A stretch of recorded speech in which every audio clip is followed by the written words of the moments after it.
겨울에는 추워서 못 갔습니다만은 우리 겨울 시작할 때까지는 연천 수양관에 자주로 제가 갔다가 내려오고 그러는데, 가끔은 거기서 해야 될 일들이 좀 있어서 아주 밤 늦은 시간에 혼자 있다가 내려올 때도 있었습니다.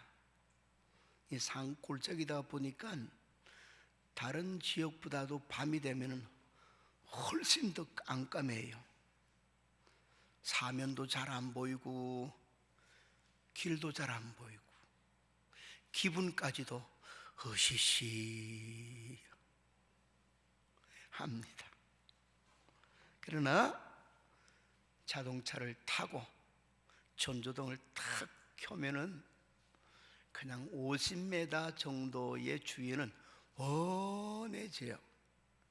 주위도 잘 보이고 자동차 내려가는 길도 환하고 어시시했던 기분이 금방 없어져 버리고 그냥 든든하고 참 좋다, 이 느낌을 가져요. 그때마다 강렬하게 마음에 느낌이 오는 것이, 빛의 소중함이 이렇게 귀한 것이구나. 어둠이 있는 곳에는 별로 좋지 않은 여러 가지 불편사항과 느낌도 안 좋지만은 빛이 확 오면은 편리함과 그 모든 든든하고 또 편안함이 금세 찾아오게 돼 있지요. 사랑하는 성도 여러분, 우리에게는 이 자연의 빛, 실질적인 물질적인 빛, 이것도 귀하지만은 이 빛의 역할보다도 천배 만배로 소중한 빛이 있습니다. 성경은 이를 가리켜서 참빛이라 이렇게 말씀하고, 이 빛은 믿는 하나님의 백성들이 살아가는 그 인생길 전체와 주위를 환하게 비춰주시는 빛인 것을 말씀해 줍니다. 그것은 다른 것이 아니고 우리의 하나님, 우리의 예수님께서 직접 주시는 참 빛, 말씀의 빛이라 그렇게 말을 해요. 그래서 우리 신앙생활은 우리 전 인생을 다 살 동안에 주님이 주시는 말씀의 등불을 탁 켜서 바로잡고 그 빛이 비치는 길로 걸어가는 것이 바른 신앙이다, 그럴 수 있습니다.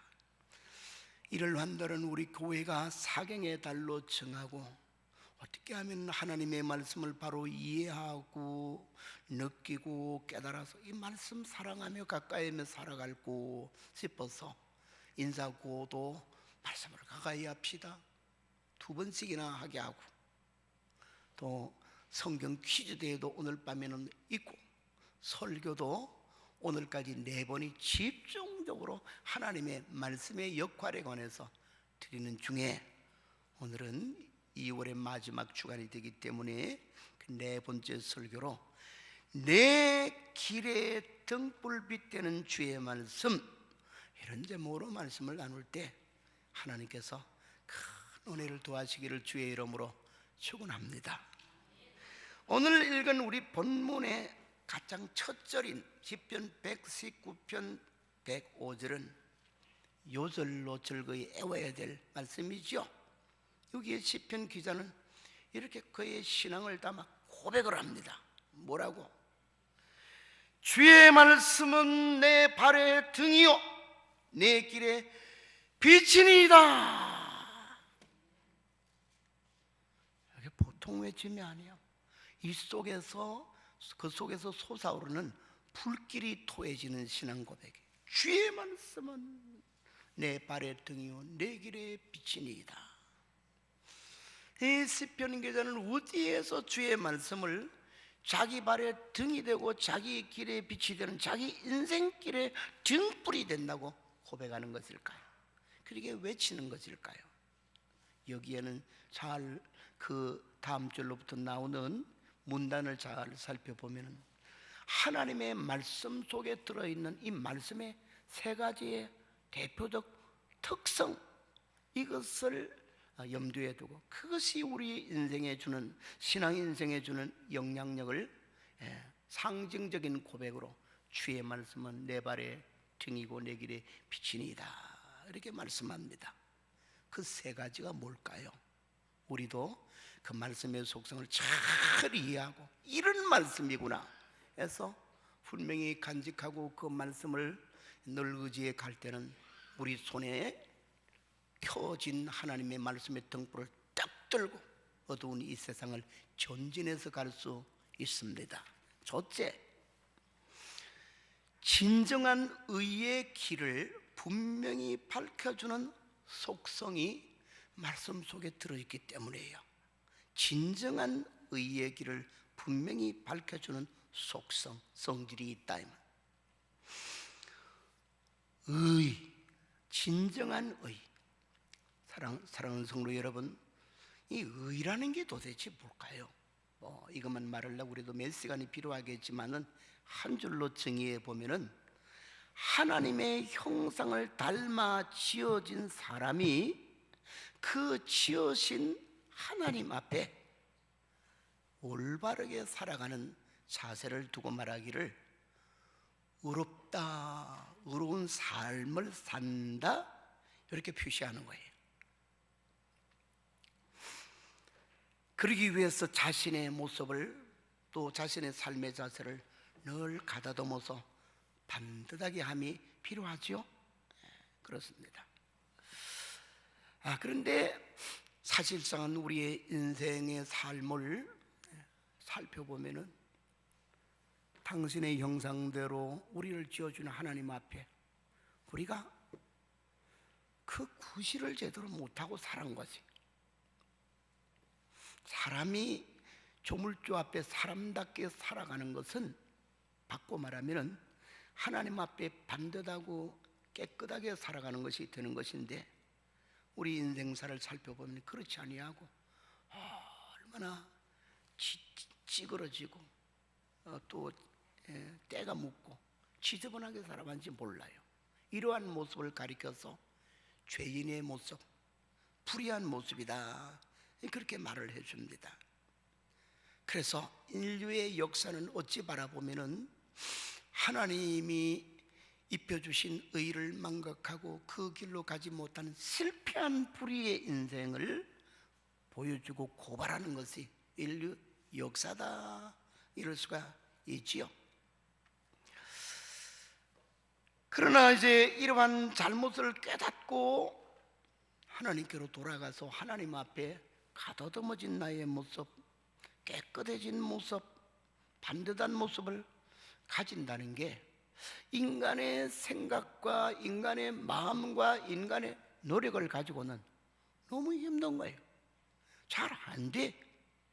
그래서 우리 인류 사회는 곳곳마다 의롭게 살아야 된다, 그게 사람답게 사는 것인지, 그게 없는 삶은 짐승보다 못한 삶이다, 그렇게 지적을 해도 그걸 고치려고 여러 가지 제도적인 방법을 가지고 노력을 하죠. 그래서 나라에는 국가의 법도 있고 사회에는 사회의 윤리가 있고, 사회학자들의 철학자들은 이런 인간의 연약한 부분들을 심리적으로 파악하고 사회학적으로 분석을 해서 어떻게 해서 좋은 사회를 이루가자 하고는 좋은 아이디어 방법들을 내고 그래요. 그런데 오늘의 결과는 어떻습니까? 우리 신문지상이나 방송의 매스컴을 통해서 볼 수 있는 것은 옛날에는 못 찾아보던 정말 혐오스럽고 끔찍한 일들이 자꾸 더 많아지는 거예요. 남을 흉악하게 해치는 흉악하고 잔인한 사람들의 행위, 사람의 생명을 파리 목숨보다 더 가볍게 여기서 기분에 털어지고 자기의 욕심을 째리는데 방해가 되면 무차별로 죽이는 일, 얼마나 더 많아집니까? 좋아지기는커녕 점점 더 악해지는 거지. 정직하게 살아야 된다, 진실하게 살아야 된다, 어디든지 이야기 안 하는 데가 없지만은 갈수록 이 세상은 거짓으로 뒤범벅이 되어서 남에게 쏟고, 그런가 하면 나만 잘나냐, 아니 나도 남을 속이고, 속고 속이는 진흙탕의 씨름판이 오늘 우리가 살아가는 이 세상에 모습이. 그걸 멀리서 볼 필요도 없어요. 신문지상이나 방송에 나타나는 우리의 정치의 이야기, 또 기타 교육계의 이야기, 뭐 법조계의 이야기, 참 진실함이 그 속에 없어. 바르게 한다는 노력들을 한다고 하지만, 바른 것을 위해서 벌을 주고 계획한다고 그러지만 똑같은 뒷범벅이 되어서 실험판에 뒹구는 것과 똑같다 이 말. 그러며 원래 죄악으로 타락된 우리의 인간의 본성은 스스로의 능력을 가지고는 의롭게 선하게 살아갈 수 있는 힘을 이미 잃어버린 거지. 그러나 오늘도 하나님께로 돌아올 때는 하나님께서 우리에게 그 의롭게 살아가는 길을 비춰주는 말씀의 은혜를 주신 줄 믿습니다.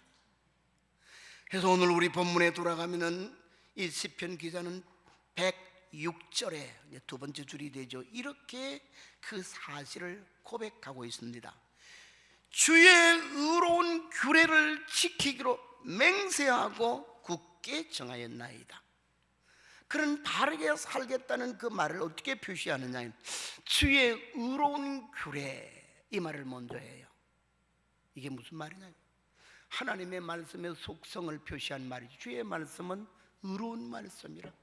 그 말씀을 붙들고 간직하고 지키며 살아가려고 결심을 하고 다짐을 하면은 그 말씀의 빛이 우리로 의의 길로 이끌어 주신다, 그 말이 돼요. 여러분, 그렇다면 조금 더 들어가서 하나님의 말씀이 주시는 우리를 하나님의 지으신 목적을 따라 그 모습을 가다듬고 살아갈 수 있게끔 하는 의롭게 한다는 의미는 뭐냐, 구체적으로.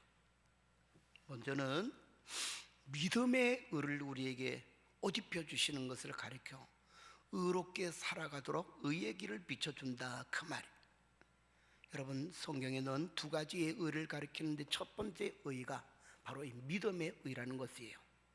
아브라함이 하나님을 안 믿던 집안에 태어났고 자랐지만은 하나님의 부르심을 받았을 때 그는 하나님을 자기의 신 하나님으로 믿어요.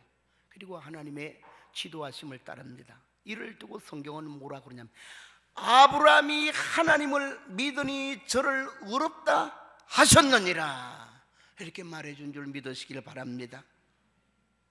오늘날 우리에게도 하나님께서는 자신의 유일한 신이 되시는 존재를 보이시고, 또한 죄 있는 우리 인생들을 죄에서 건지고 의롭게 살게 하기 위해서 우리의 지난날에 지는 용서함을 받고 지난날의 죄의 굴레에서 자유케 하기 위해서 그 외아들이신 예수 그리스도를 우리 위에 보내주신 줄로 믿습니다. 그래서 하나님 자신과 주님을 믿는 우리들에게는 그 믿음을 보시고 뭐라고 말씀하시냐면 의롭다 하신다는 거예요.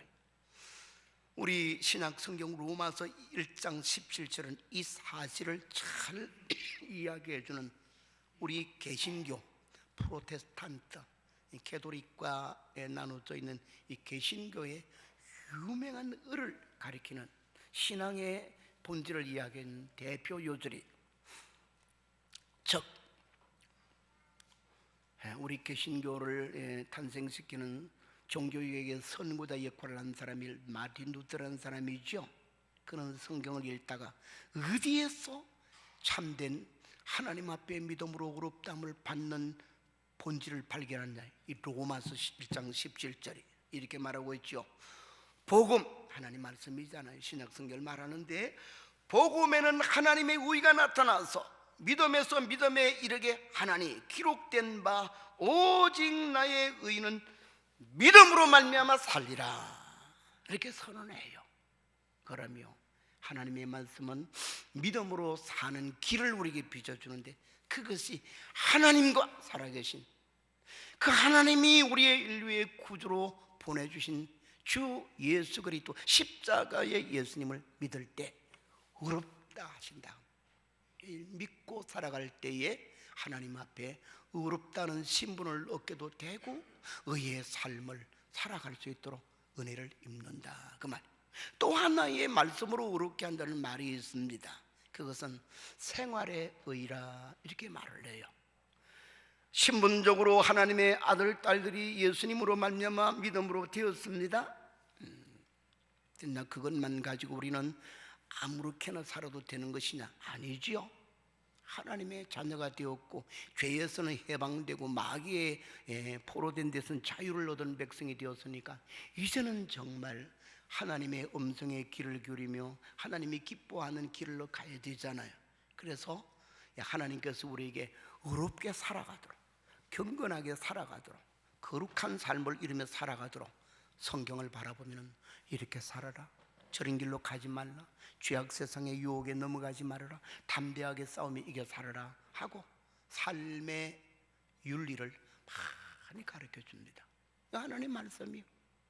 그래서 지난날은 죄가 죄인 줄도 몰랐던 우리들이 이렇게 살아라 저렇게 사지 말라는 하나님의 교훈을 늘 받을 때는 지난날은 내가 밀어냈구나, 내가 참으로 어리석었구나, 그래서 세상에 쏟고 살고 어둠의 세력인 마귀에게 농간을 당하는 삶을 살았구나 하고는 그 길을 멀리하고 우리를 자유케 하시고 그 안에서 복되게 하시는 주님의 모든 교훈들을 기쁘게 받으며 그 길 따라 갈 수 있게 되지요. 이걸 가리켜 말씀이 우리에게 주는 생활의 의, 삶의 의라 그럽니다. 그러며 하나님의 말씀은 언제나 우리에게 이렇게 진정한 의의 길이 무엇인가를 밝혀서 의의 길, 그 길 우리로 걷게 하는 줄로 믿으시기를 바랍니다. 이런 것을 우리 예수님이 결론지어서 참 멋있게 해준 멋진 말이 있어요. 예수님이 공생애를 시작하실 때 40일 동안 금식하시고 줄이니까 마귀란 놈이 나타나서 예수님을 딱 시험을 하지요. 네가 정말 하나님의 아들이냐? 그렇다고 자신하면은 한번 실력 나타내 보이라. 그게 뭐냐? 너 지금 배고프니까 이게 흩어 있는 많은 돌멩이들 떡 만들어서 먹어라. 일단은 배를 채워야 되지 않겠냐? 누가 뭐 도시락 싸가지고 오겠냐? 먹고 보자. 이런 식이에요. 자, 말 한마디에 떡이 만들어진다면 돌멩이가, 여러분 떡 만들어 보고 싶습니까? 안 만들어 보고 싶습니까? 만들어 보고 싶지, 그죠? 아직 그동안 하나도 안 들으니까 돌멩이 뭐 찰떡 대라, 뭐 시루떡 대라, 별별 명령을 해볼 수 있어요. 여러분 혹시라도 그런 것 만들어 보고 싶은 생각은 절대로 하지 마시길 바랍니다. 왜냐? 그건 바로 사는 방법이 아니에요. 돌을 떡 만들어 살면 우리나라 경제는 어찌 되고 세계 경제는 어찌 되며 그게 삶에 많은 잘못된 것을 만들어낼 수 있는 문제가 되는 거지. 그래서 마귀가 돌로 떡 만들어 뭐라는 것은 가지껏 뭐 수단과 방법이 중요하냐, 배만 부르면 되지 하고 온갖 인간적인 잡동사니 불의의 방법으로 인간을 살게 하는 하나의 수단을 풍자하는 것이 돌을 떡까지만. 그럴 때 우리 예수님이 단호하게 한 방에 물리치지요. 말씀을 가지고. 무슨 말씀이냐? 구약 신명기 나오는 말씀을 인용하는 것인데, 사람이 떡으로만 살 것이 아니요 하나님의 입으로 나오는 모든 말씀으로 살 것이니라. 사람답게 사는 의로운 삶은 하나님의 말씀에 빛이 없으면 사람답게, 앞에 말하면 믿음의 의를 이루며 삶의 의를 이루며 살아가는 반듯한 삶을 못 산다.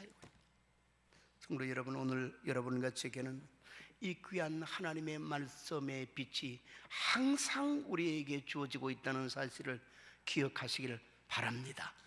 진정한 의의 길이 무엇인가를 밝혀주는 주의 말씀이 우리 눈앞에 있어요. 두 번째는 왜 앞에서 주의 시편 기자는 주의 말씀은 자기 인생길의 등불이라 그러냐? 두 번째 말씀이 가진 독특한 성격이에요. 거기에는 영원한 생명의 길을 분명히 밝혀주는 속성이 있다는 것입니다. 영원한 생명, 좀 특이한 말이에요. 보통 이 세상 사람들은 사람의 생명 그러면 코끝에 달려있는 생명이고 우리의 혈관 속에 피가 뛰고 있는 것에 달려있는 생명을 가리킵니다. 육체의 생명. 우리는 한 단계 더 앞으로 나가 이런 가상적 질문을 해볼 수 있습니다. 만약에 우리 인간의 생명의 한계가 이 육신의 생명에만 달려있다면 인간의 존재는 다른 생명체인 식물이나 다른 짐승이나 비교해 볼 때 나은 것이 있을까요? 인간의 존엄성이 그들과 비교해서 훨씬 뛰어난 게 있을까요? 제가 여행을 하면서 이렇게 보니까 미국에도 때묻지 않는 그 산림이 울창한 지역도 가보기도 하고 호주라든지 산림 소리를 바라보면은 나무들 어떤 것은 3,000년이 넘는 수령 3,000년짜리도 다 있어요. 그냥 살아있는 거예요, 싱싱하게. 그런데 우리 인간은 육신의 생명이 한계라면 기껏 살아봤자 100년 넘기가 힘들잖아요. 그러니까 나무 한 포기보다 못해. 또 나무 아니고 이제 동물들도 이 지역 바닥에 거북이는 사람의 수명보다 훨씬 오래 산다고 그래요. 그 느림보 거북이 생기기도 못했어요. 전부 다 빵떡같이 생겼지 물거래요. 그런데 우리 인간의 생명과 그 생명을 육체적으로 비교한다면 우리는 느림보 거북이 한 마리보다도 나은 게 하나도 없어요. 맞나?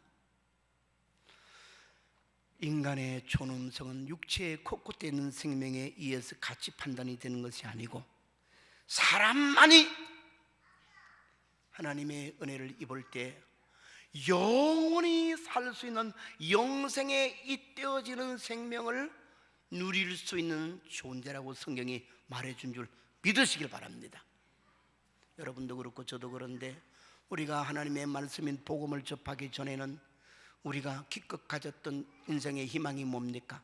내가 얼마나 살지 모르지만 살아있을 동안에 잘 먹고 잘 입고 편안하게 재미 느끼면서 살자. 그게 다였어요. 육신의 생명의 한계 안에서 참 좋라는 거예요. 그러나 하나님의 말씀에 부딪히고 하나님의 은혜를 비로소 빛으로 받은 후에는 영생이 있다는 사실을 깨닫게 되잖아요. 이 코끝의 생명만이 아니라 우리의 영혼에 집중이 되어 있는 신비로운 생명인 영생을 소유하고 영생에 잇대어지는 우리 생명이 될 수 있다는 것을 우리가 깨달아지면서 눈이 확 떨어지는 거죠. 죽어도 다시 부활한다는 부활의 생명을 통해서 성경은 곳곳마다 신구약 어디든지 하나님은 자기 백성, 하나님은 예수 그리스도를 믿는 백성에게는 멸망하지 아니하고 영생하리라고 말씀해 준 줄 믿습니다. 특별히 요한일서 1장 1절에 바라보면 이런 말이 있어요. 태초로부터 생명의 말씀에 관하여는 우리가 들은 바요 눈으로 본 바요 주목하여 우리 손으로 만진 바라 이 생명이 나타나신 바 되었으니 이 영원한 생명은 보았고 증거하며 너희에게 전하노니 이렇게 말씀하고 비슷한 말이 요한복음 1장 1절 4절에 이렇게 말합니다. 태초에 말씀이 계시니라 이 말씀이 하나님과 같이 계셨으니 이 말씀은 곧 하나님이시라. 4절 그 안에 생명이 있었으니 이 생명은 사람들의 빛이라 이렇게 말씀을 해요. 이 말들이 전부 뭘 가리키느냐요? 말씀 안에서는 영생의 생명이 있음을 알려주고 선포한다고 말. 그러면 골자적으로 그 영생의 생명은 뭐냐 이거야. 어느적으로 이 영생이라는 신약에 나오는 단어는 헬라어로 조회 그러는데 신의 생명이라는 그 말이 그렇지요. 눈에 보이는 피조물의 생명은 다 한계가 있어서 때가 되면 반드시 죽어. 길게 살고 짧게 살고 그것만 다를 뿐이지 다 한계가 있어요. 그러나 그 모든 만물을 지으시고 통치하시고 다스리시는 주관하시는 하나님은 절대로 죽지 아니하시는 분이시다. 그 생명은 시작도 없었을 뿐만 아니라 영원에 잇대어진 생명인 이터널 라이프 영생의 생명을 가졌다. 요한복음 3장 16절은 천만 번을 외워도 도함이 되지 않는 소중한 성경의 구절이죠. 하나님이 세상을 이처럼 사랑하사 독생자를 주었으니 누구든지 저를 믿는 자는 멸망하지 않고 영생을 얻으리라. 왜냐? 하나님이 자기 안에 있는 생명을 그 아들 예수님 안에 담아주셨고, 그 아들 예수 그리스도를 자신의 구주로 믿는 자에게는 예수님이 말씀하신 나는 부활이요 생명이니 나를 믿는 자는 죽어도 살겠고 나를 믿는 자는 영원히 죽지 아니하리라, 그렇게 선언해 줍니다. 그래서 영생은 하나님의 생명이고 예수 그리스도의 생명이고, 그를 믿는 자에게 신비롭고 존귀하게 우리의 조전은 참 놀라운 생명의 은혜인 줄 믿으시기를 바랍니다. 이것을 자세히 알려주고 이것이 어떤 것인가를 믿게끔 하고 체험하게 하는 것이 뭐냐? 말씀이. 그래서 말씀의 빛이 우리 속에 들어오면 우리는 영생의 소망을 가진 자가 되고 영생을 누리며 살아가는 자가 되지요. 이것은 우리가 죽은 이후에 부활해서 영혼에 잇대어 사는 삶만을 가리키는 것이 아니라 오늘을 살고 있는 자리에도 하나님은 말씀을 통해서 신비한 생명력을 우리 속에 공급해서 우리 속에 이제는 옛날 살아왔던 육신의 생명의 힘과 차원이 다른 참 싱싱한 삶, 꿈에 넘치는 삶, 희망에 넘치는 삶, 악과 대부르는 용사같이 담대히 싸우며 살아가는 삶의 용기와 희망과 신령한 힘들을 주시는 것이죠. 그래서 오늘 우리 본문의 말씀에서 이 시편 기자는 그 말씀을 이렇게 우리에게 가르쳐주고 있습니다. 여기 바라본 107절에 이런 말이 있습니다. 나의 고난이 매우 심하오니 여호와여 주의 말씀대로 나를 살아나게 하옵소서.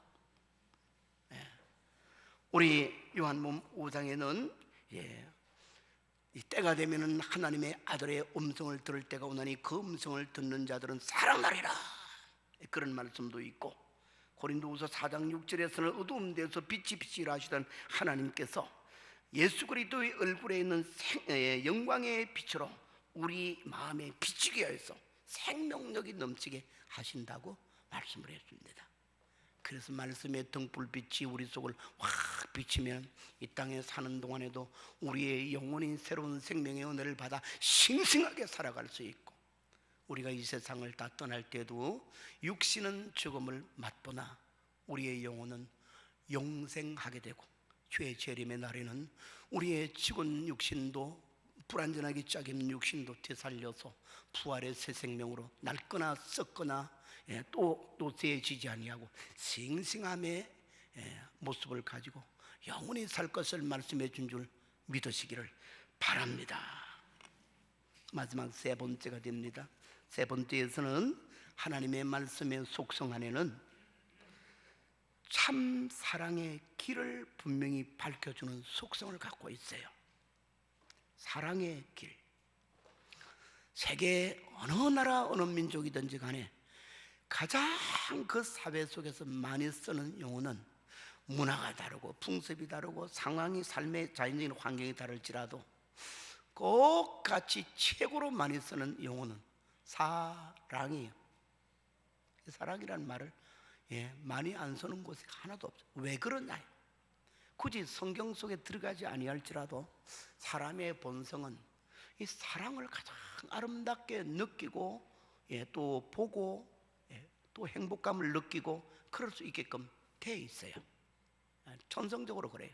부모에게로 태어나는 순간부터 부모의 사랑을 통해서 받기도 하고, 근간에 제가 TV를 보면서 뭐 이북에서 월남해가지고 온 사람들의 이런저런 자기들의 그 경험담들을 이야기하는 가운데서 전에 꽤 오래 전에 이제 느꼈습니다만은, 저는 이런 사람들이 얼굴에는 웃음도 하나도 없고 그들은 사랑이 뭔지도 모르고 꿈이 뭔지도 모르는 좀 딱딱한 돌멩이 같은 그런 그 성품이나 마음을 가지고 이야기도 그렇지 않겠나 그랬는데, 웬고 이야기 들어보니 거기서도 자기 가정 속에서 같이 가족이 울고 어떤 때는 기뻐하고 또 어떤 체제나 사상을 초월해서 그 가족들이 행복해지기를 위해서 가전 고생도 무릅쓰고 위험도 무릅쓰고 또 이 탈북하는 이야기도 있고 그래서 똑같네 이렇게 느껴졌어. 이북 사람은 조금 생긴 것도 이상하고 다 이상한 줄 아는데 똑같더라고요. 그리고 그들도 사랑 이야기를 다 하고 있고. 맞습니다. 인류에게 공동체를 이루며 가정으로부터 공동체를 이루며 살아갈 때 가장 아름답고 정겹고 행복감을 느끼게 하는 것이 뭐 사랑이요. 그런데 오늘날은 사랑이 이렇게 많이 이야기되지만은 대부분이 사람들이 일컫는 사랑은 위장된 사랑, 참 사랑이 아니에요. 사랑을 말하나 다른 것들이 사랑이라는 달을 쏘고 나타나 자꾸 사랑을 이야기하는, 이북에도 이상한 사람들은 사랑을 이야기하나 그들의 사랑은 그 속에 내면에 들어가면 이상한 것이에요. 다 그런 것이 다른데, 어디에서 참 사랑이 무엇이며 그 참 사랑의 길을 가고 우리의 생의 길을 갈 수 있는 것을 알려주네. 말씀이에요. 하나님 말씀 안에서. 사람을 지으신 하나님께서도 사랑의 하나님이신데 그 당신의 사랑의 존재를 걸고 인격을 걸고 우리에게 가르쳐 주시는 하나님의 말씀은 참사랑이 무엇인가를 보여주고 그 길이 무엇인가를 빛으로 쫙 조명해 주시는 거예요. 거기서 우리는 참사랑을 배울 수 있고 느낄 수 있고 받을 수 있고 줄 수 있고 나눌 수 있게 되는 줄 믿으시기를 바랍니다. 요한일서 4장 10절은 하나님의 사랑을, 참된 사랑을 이렇게 말합니다. 사랑은 여기 있으니 우리가 하나님을 먼저 사랑하는 것이 아니요 오직 하나님께서 우리를 사랑하사 우리 죄를 위해 그 아들을 화목 제물로 보내셨습니다. 사랑만을 이야기했지만 진짜 사랑은 하나님의 사랑이 모델이다 그 말, 롤 모델이고 그것이 모든 사랑의 근본이다, 셈이다 그 말. 그래서 연이어 나오는 말이 사랑하는 자들아 하나님이 이같이 우리를 사랑하셨으니 우리도 서로 사랑하는 것이 마땅하니라. 사랑의 방법이 어떻게 사랑하면 되냐? 하나님이 이같이 사랑하는 것을 배우고 예수님을 통해 보여주신 그 사랑을 바로 배우고 할 때 참 사랑의 길을 가는 것이 되고 그 사랑의 길 안에서 다가오는 행복, 참 아름다움을 느끼는 인생의 길이 펼쳐지는 줄 믿으시기를 바랍니다. 즉 우리를 향해 베푸시는 하나님의 그 사랑, 독생자 예수 그리스도를 아끼지 아니하고 그 생명을 희생하며 주기까지 한 사랑을 우리가 바로 깨달아 그 앞에서 눈물을 흘리며 그 사랑에 고마워하고 그 사랑의 품에 안길 때 내 가슴 속에서도 그 사랑의 영향력을 잊고 배워서 다른 사람들에게도 그 사랑을 보여줄 수가 있는 것이. 이제 모든 말씀을 정리하고자 합니다. 우리 하나님의 말씀은 단순한 교훈, 사상, 종교의 이론이 아니고 그 속엔 세 가지 신비로운 독특성이 있다. 모든 죄인 불의한 인문난 우리들을 의롭게 만들어주고 의로운 길로 가게 하는 의의 길을 비춰주는 빛이 되기 때문에 그렇다 이 말. 하나님의 말씀이 우리의 인생길에 등불이 되는 이유는 그 속에 신비한 생명, 즉 영생의 생명이 무엇인가를 바로 조명해서 깨달아줘서 그 영생의 생명을 믿고 받고 누리는 삶이 되게 하는 속성이 들어있고, 마지막은 모든 인생들이 그처럼 아름답고 귀하게 여기는 사랑의 길을 바로 비춰주는 빛의 역할을 하기 때문에, 그래서 오늘 시편 기자는 단순히 말하는 것이 아니라 주의 말씀은 내 발의 등이요 내 길의 빛이니이다 이렇게 고백하며 주의 말씀을 가슴에 안고 맹세하고 그걸 지켜 살기로 결심하는 모습을 보여줍니다. 사랑하는 성도 여러분, 이제 우리 하나님의 말씀을 그냥 성경책이다 막연히 이렇게 생각하지 말고 이 말씀을 시편 기자처럼 우리의 등불로 딱 밝게 켜고 절대로 우리의 믿음 우지의 손에서 놓지 않고 걸어가면은 어떤 상황을 만나고 어떤 때를 만날지라도 여러분과 제가 가는 길은 밝은 빛 가운데로 걸어가는 승리의 길이요 감격과 기쁨의 길이 될 줄로 믿으시길 바랍니다. 그러므로 주의 말씀을 잘 보고 잘 듣고 그리고는 수시로 묵상하는 이 작업이 말씀의 등불을 켜는 작업이, 등이 있으나 불을 켜지 못하면 있으나마나한 것인데 말씀이 허황하는 것이 되지 않도록 이제는 그 불을 밝히자 그 말. 그리고 그걸 내 삶에 가야 될 길로 비춰주고 내 삶의 언저리를 비추고 힘이 나는 대로 주위 사람들에게도 비춰주면 그들도 그 빛을 보고 우리의 빛에 동행할 거예요. 이 이야기만 드리고 말씀을 다 마칩니다. 제게 늘 달마다 보내지는 카타콤 소식이라는 북한 선교의 소식을 전해주는 소식지가 있습니다. 그게 이번에 보낸 내용을 봤더니 연변 쪽으로 가서 북한에 믿는 사람들을 훈련시켜서 보내서 그들로 하여금 북한에 선교를 하게 하는 훈련이 있어요. 다 이 북한에서 왔다 갔다 하는 사람인데 중군 왔다 갔다 하니까 그 사람들을 이번에 모아놓고 세미나를 하는 중에 놀라운 사실을 하나 또 발견했다는 거예요. 성경을 가르치기 위해서 요한복음 14장을 펴서 읽읍시다 이랬더니 그들은 성경을 펴는 것이 아니라 눈을 감고는 전부 다 한 목소리로 성경을 외우기 시작하는 거예요. 너희는 마음에 근심하지 말라. 하나님을 믿으니 또 나를 믿으라. 내 아버지 집에는 갈 곳이 많도다. 내가 너희를 위해 처소를 예비하면 너희에게로 와서 너희를 나 있는 곳으로 데리고 가리라. 성경을 눈을 떠서 보는 게 아니라 성경을 외워버리는 거예요. 로마서 8장을 펴서 읽읍시다 그러면 똑같아요. 로마서 8장 1절부터 외우기 시작. 그거 잘 읽는 거예요. 너무나 기가 막혀서 아니 언제 그렇게 성경을 외우고 그렇게 다 합니까? 물을 때 이렇게 말했어요. 우리는 그 성경을 통째로 먹지 아니할 수가 없습니다. 왜 그러냐면 성경이라는 음식, 하나님의 말씀이라는 음식을 우리는 보자기에 싸서 들고 갈 수가 없다는 거예요. 가다가는 잡혀가지고 그냥 바로 형살이 하는 거니까. 그럼 어떻게 가야 되나? 여기다 집어넣어야 된다는 거예요. 그래서 말씀을 어찌든지 암송하는 거예요. 그 암송했다는 말을 모르면 우리는 성경을 먹고 갑니다. 이번에도 성경 잔뜩 먹고 갈 것입니다. 성경 종이 태워가지고 물에 타 먹었다 그 말 아니에요. 보고 뜻을 새기며 그 가슴에 소화를 시키는 거예요. 이것이 우리의 신앙이에요. 하나님 말씀을 가까이 해서 주의 말씀의 밝은 빛이 우리의 영혼과 우리의 가는 길과 우리의 삶의 모든 자리에 환하게 비치는 감격의 체험이 살아있는 우리 모든 성도들이 되기를 주의 이름으로 축원합니다.